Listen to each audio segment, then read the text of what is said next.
Hello and welcome to the channel. Thank you very much indeed to the sponsors of the channel. Without you, this would not be possible to continue. So thank you, this is for you. Last time we were talking about the early stages of the battle and really more about the campaign and the characters who participate in this campaign. Today we should talk about the battle itself. As you see on the slide, this is again a drawing by Banks or one of his engineers showing the fortification that the Dutch were constructing into what is now Scarborough Harbour. As far as I'm aware, not much of the fort actually survives. It is overbuilt by later structures, but its location is known to the present day. At the time of the battle, on March 3rd, the fortification was not completed. It was, in fact, nowhere close to being completed. Banks had pulled pretty much his entire force from the ships into the fort because, as he wrote to his superiors in a dispatch that left right before the battle, as long as you control the island, as long as you control the fortification, you control the island. And after all, control of the island was the whole point of the battle. And he did not seriously consider the possibility that the French would attack from the sea, because he considered it to be foolhardy. So virtually the entire artillery, all his forces were concentrated on the land side. The French, about 1,500 in number, had marched early in the morning, take advantage of the cool darkness to attack the fort. The entire early part of the day, the entire morning, the battle raged really around the fortification. And he was unable to pay any attention to what was happening at sea.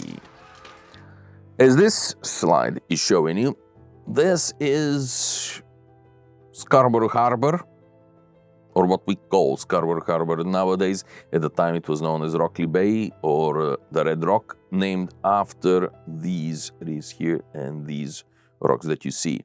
The line here on the center is showing you area that is completely covered with rocks and is non-navigable even to the present day.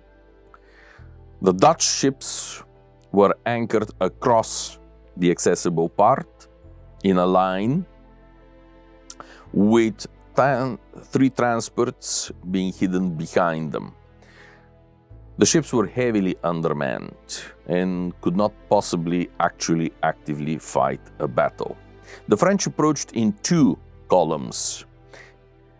And this is an interesting thing because most strategists, most tacticians would consider this to have been a mistake. The French paid a very high price for this action. But Perhost, in his famous treatise on naval warfare, written in towards the end of the 17th century, actually considered it a masterful, brilliant stroke. I'll leave the viewers to judge by the time we have finished our conversation. This is an early 19th century redrawing, Dutch redrawing of an original sketch provided by Banks himself. It was published in the multi-volume History of the Dutch Navy, published in the 1830s. This is the archival original drawing, and again, it was shared with me by a colleague, for which I'm deeply grateful. At the background, over here you see the fortification. Here on top of the other flag that I'm showing you is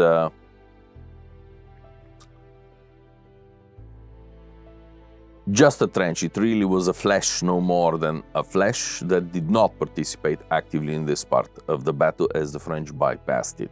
But this is the location of the 18th century Fort King George, which parts of it stand to the present day and were converted into a museum. The view from there over the bay is phenomenal. See the French ships numbered and identified, bearing down upon the Dutch squadron.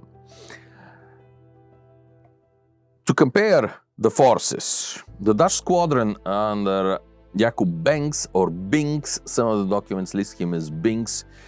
I here have written him as Binks, but colleagues have suggested that probably Banks is the way he wrote it himself. His flagship was the Bescherming, which means defender or defense. Both versions are seen in different sources. She was a 50-gun, equivalent of a fourth-rate man of war. She should have had a crew of between 250 and 300 men, around 250 mostly, but at the time of the battle she had only 153 effectives aboard. The other powerful unit is Provincie van Zeeland, 44 guns, which carried 118 men. The problem is that so far I have not been able to identify this ship.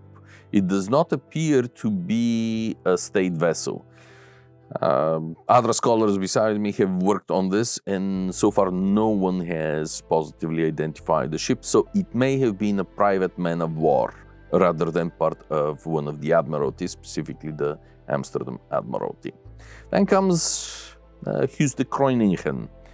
And if I had $5 for every spelling version of this name that I have found, I probably would be drinking nice rum on an Edwardian period yacht somewhere in the Caribbean, served by people in blazers rather than me sitting here and talking to you, much as I enjoy this conversation. We will be returning to Kroningen later on in context of my excavations of the vessel. She was by far the largest of the ships in the squadron. She could have carried as many as 56 guns, but she had only 128 men aboard, less than half what she should have had. The rest having been withdrawn to the fortification. And then, these are really the only three ships that can possibly be considered proper ships of the line. Everything from there onwards were small frigates. Middelburg had 36 guns with only 83 men instead of 150. Wapen van Leyden, 34 guns, 73 men. Oppensburg, 24 guns, 52 men. De Goede Stern, 28 guns, 74 men only. A French prize L'Arsion of 24 guns, small frigate in other words, which had only 25 men at the time of the battle. The other vessels did not carry any guns, did not really participate actively in the battle either. And at the bottom there were three merchant vessels, with the Sfera Mundi being probably the most tragic vessel of the whole squadron. That is where Banks had evacuated the women, the children, and the African slaves of the colonists for protection from the advancing infantry. I will return to the sphere. But in the final column, condition, you see pretty much the history of what happened to each of the vessels. Let's compare this with the French squadron under Vice Admiral Monsieur le Comte Jean d'Estrées. La Glorieuse began life as the ship Françoise and was renamed shortly before the battle to Glorieuse to free the other name to another vessel. Here there are some discrepancies depending which source of information you are quoting. The Dutch and the English report La Glorieuse as 72 to 74 gunship of the line. But if you look at the French establishment of this period, there is no such class. And the French believe her usually list her as a 64 gun. So I am perfectly happy to recognize that the ship probably carried only 64 guns at the time of the Battle of Tobago, although some French sources list her as 62. However, the establishment for this class of vessels is 64. We have no reason to believe that she didn't carry them. This was the flagship of Monsieur d'Estrées and had 445 men aboard. The second largest ship was La Fendant of 62 guns and 380 men. La Précieuse, 58 guns and 350 men. Intrépide, 50 guns and 320 men. La Galante, 50 guns, 300 men.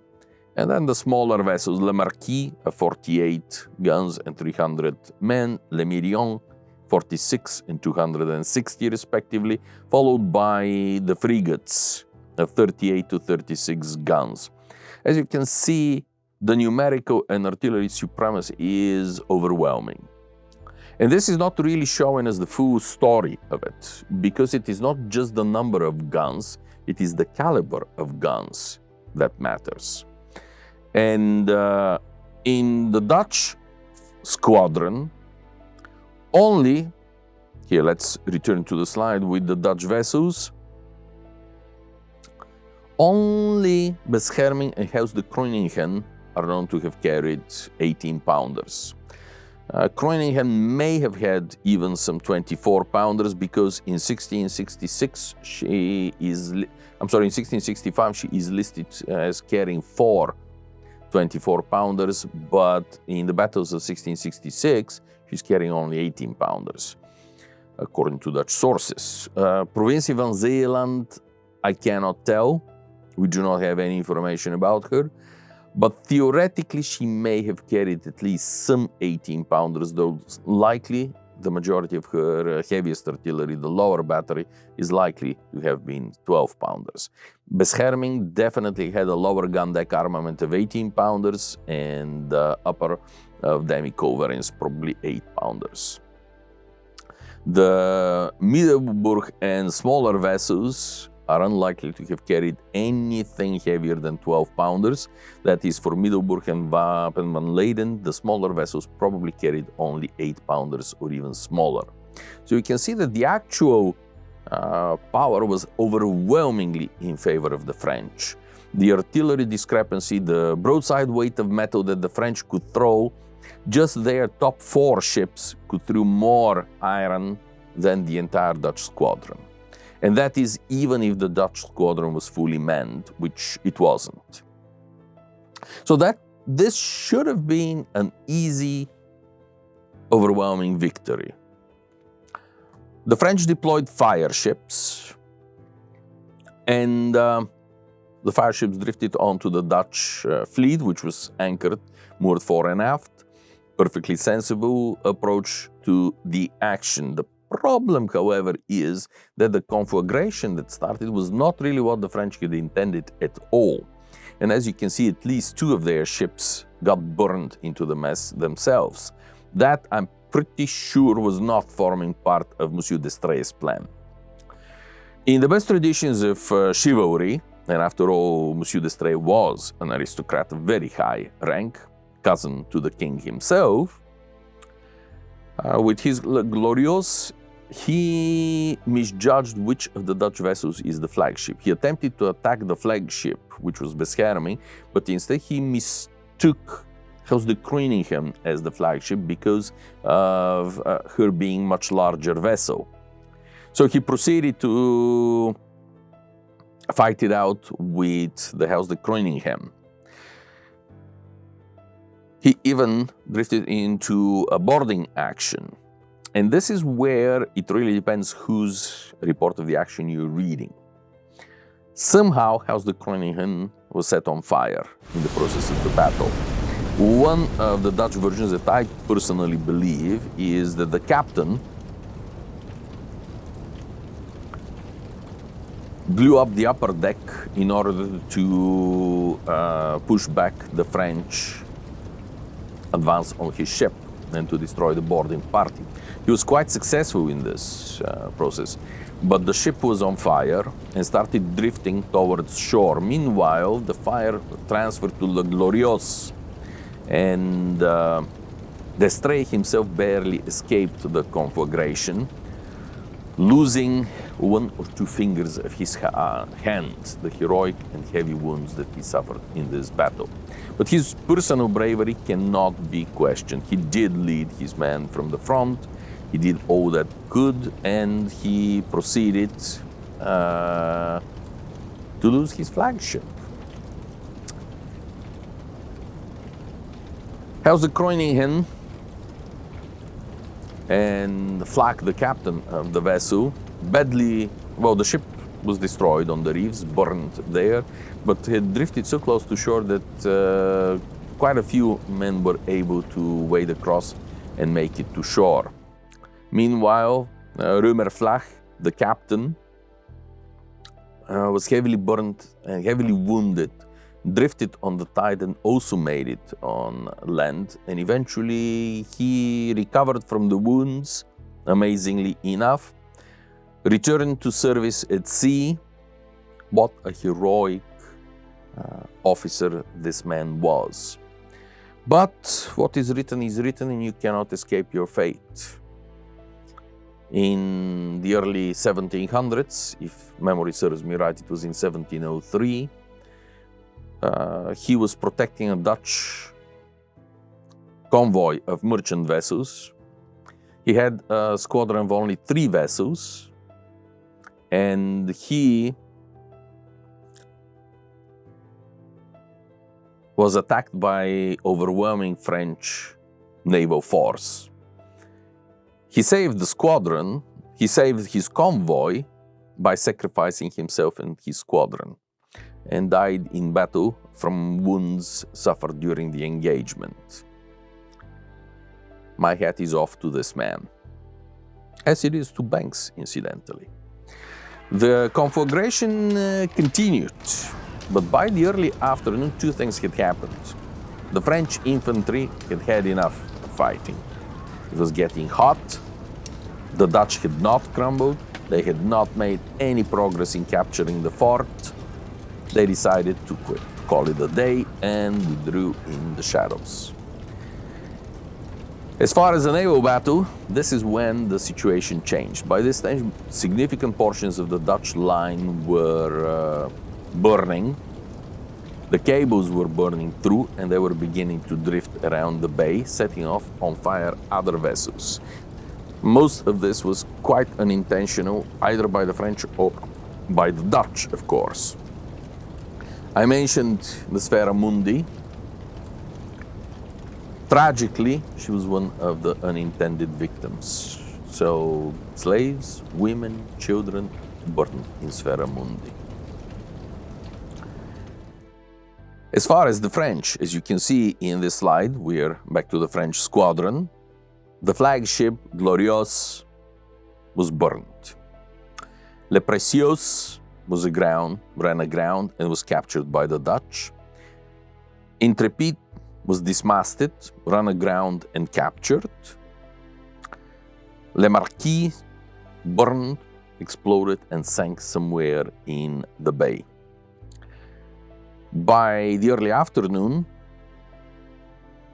Banks had the leisure to turn his artillery and his attention now to dealing with the French squadron, and this is the result of it. 2 of the corvettes, or the snows that the French had, burned. 1 was sunk. One of their fire ships was aground, heavily damaged and could not be refloated. Le Marquis was burned, and his major units, all of them had suffered significant damage. La Galante was dismasted, damaged, could be towed away with the boats only because of the turn of the tide. It took, by the way, about 3 days for the French to leave the bay once they were out of artillery range, because the only way to exit the bay was playing the tides, which are not very strong in the island in this matter. La Fendant, the second largest vessel, was badly damaged, was almost lost, completely dismasted, but was eventually towed away. The French spent another 2-3 days with temporary repairs to the vessels before they sailed for Europe and returned home. In the best traditions of maritime history, both sides claimed victory. The French on the grounds that the Dutch had lost more ships. The Dutch on the grounds that the whole point of the battle was control of Tobago, and at the end of the day, the Dutch flag was still flying over the fort.